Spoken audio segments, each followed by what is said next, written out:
ಪ್ರಿಯರೇ, ದಿನದ ಬದುಕಿಗೊಂದು ಕ್ರಿಸ್ತನ ಈ ದನಿ ನಮ್ಮೆಲ್ಲರಿಗೂ ಪ್ರೇರಣೆ ಆಗಲಿ.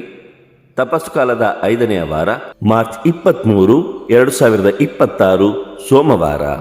ಸಂತ ಯೋವಾನನು ಬರೆದ ಪವಿತ್ರ ಶುಭ ಸಂದೇಶದಿಂದ ವಾಚನ. 8ನೇ ಅಧ್ಯಾಯ, 1-11 ವಚನಗಳು. ಆ ಕಾಲದಲ್ಲಿ ಯೇಸು ಓಲಿವ್ ಗುಡ್ಡಕ್ಕೆ ಹೋದರು. ಮರುದಿನ ಮುಂಜಾನೆ ಅವರು ಮತ್ತೆ ಮಹಾದೇವಾಲಯಕ್ಕೆ ಬಂದರು. ಜನರು ಸುತ್ತಲೂ ಬಂದು ನೆರೆಯಲು ಯೇಸು ಕುಳಿತುಕೊಂಡು ಬೋಧಿಸತೊಡಗಿದರು.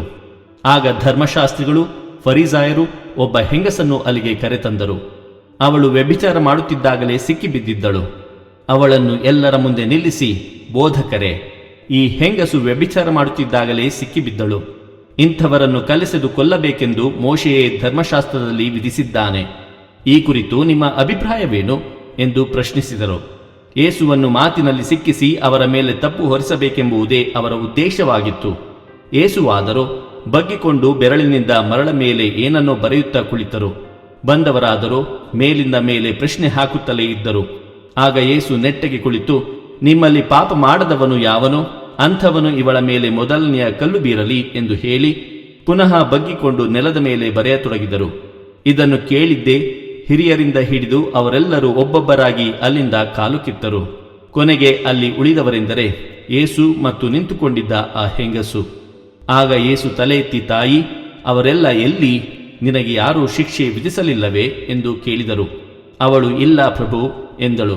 ಯೇಸು ಅವಳಿಗೆ, ನಾನು ನಿನಗೆ ಶಿಕ್ಷೆ ವಿಧಿಸುವುದಿಲ್ಲ, ಹೋಗು, ಇನ್ನು ಮೇಲೆ ಪಾಪ ಮಾಡಬೇಡ ಎಂದರು.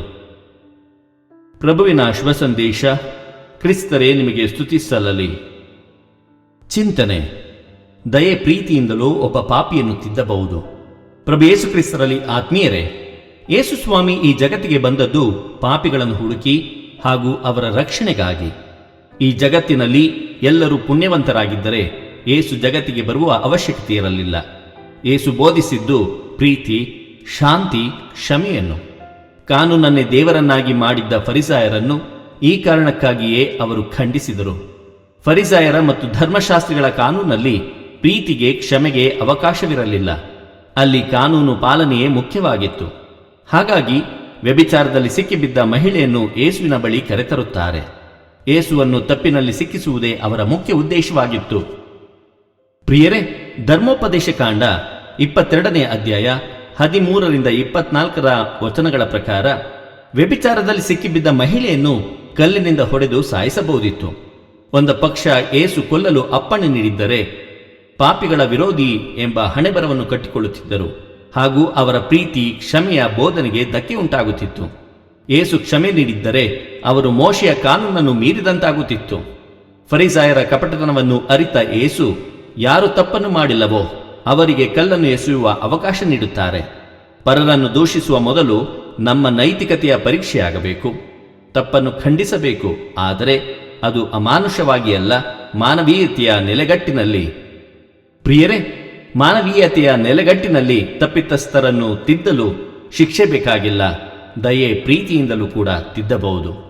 ದೇವರು ನಮ್ಮೆಲ್ಲರನ್ನು ಆಶೀರ್ವದಿಸಲಿ. ಇದು ಧ್ವನಿ ಮಾಧ್ಯಮ ಮನೆಯ ಕೊಡುಗೆ. ಧ್ವನಿ ವಂದನೆಯ ಸ್ವಾಮಿ ಶಾಂತಕುಮಾರ್ ಜೆ, ಬೆಂಗಳೂರು ಮಹಾಧರ್ಮ ಕ್ಷೇತ್ರ. ಪ್ರಿಯರೇ, ಈ ಚಾನೆಲ್ ಅನ್ನು ಸಬ್ಸ್ಕ್ರೈಬ್ ಮಾಡಿ ಪ್ರತಿದಿನ ದೇವರ ವಾಕ್ಯವನ್ನು ಆಲಿಸುತ್ತಾ ಅದನ್ನು ಇತರರೊಂದಿಗೆ ಹಂಚಿಕೊಳ್ಳಲು ನಮಗೆ ನೆರವಾಗಿರಿ. ಧನ್ಯವಾದಗಳು.